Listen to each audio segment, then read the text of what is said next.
प्रश्नावली 13.1 का NCERT कक्षा 10 क्वेश्चन नंबर 1। दो घनों जिनमें से प्रत्येक का आयतन 64 सेंटीमीटर क्यूब है के संलग्न फलकों को मिलाकर एक ठोस बनाया जाता है। इससे प्राप्त घनाभ का पृष्ठीय क्षेत्रफल ज्ञात कीजिए। देखिए, दो घनों का आयतन क्या दिया है। दो घनों का आयतन, दो घनों का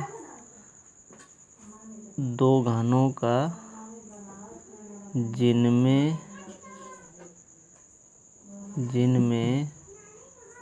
प्रत्येक का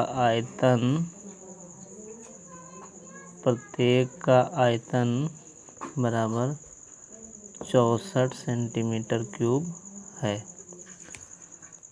तो घन का आयतन होता है, घन का आयतन बराबर भुजा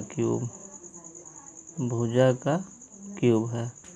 तो घन की भुजा मान लेते हैं a है, a क्यूब। तो घन का आयतन बराबर है 64 सेंटीमीटर। प्रत्येक घन कह रहा है, तो घन का आयतन 64 सेंटीमीटर क्यूब। तो 64 को हम 4 के घात 3 लिख सकते हैं, a वर्ग के घात 3। तो घात समान है तो आधार बराबर हो जाएगा, a बराबर 4। अतः घन की भुजा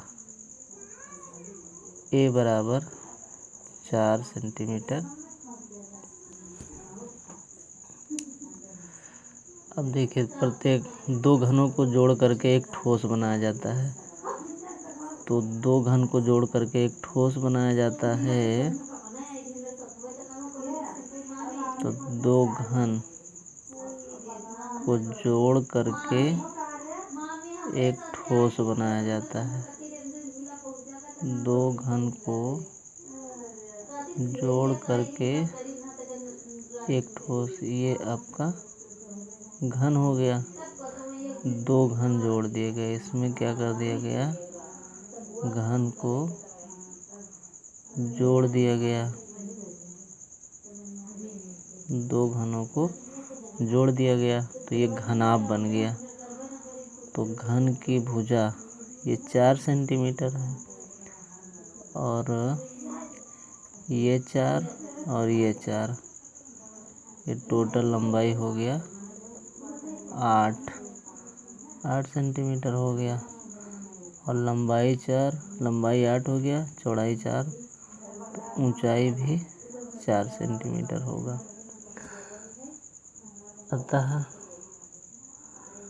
घनाभ की लंबाई L 8 सेंटीमीटर, चौड़ाई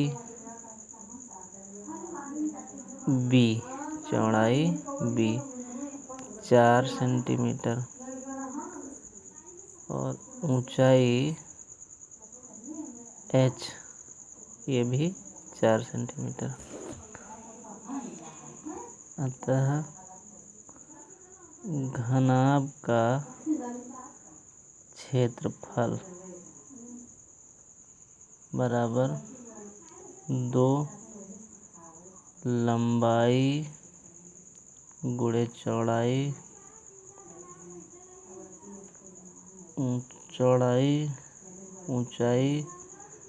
ऊंचाई लंबाई।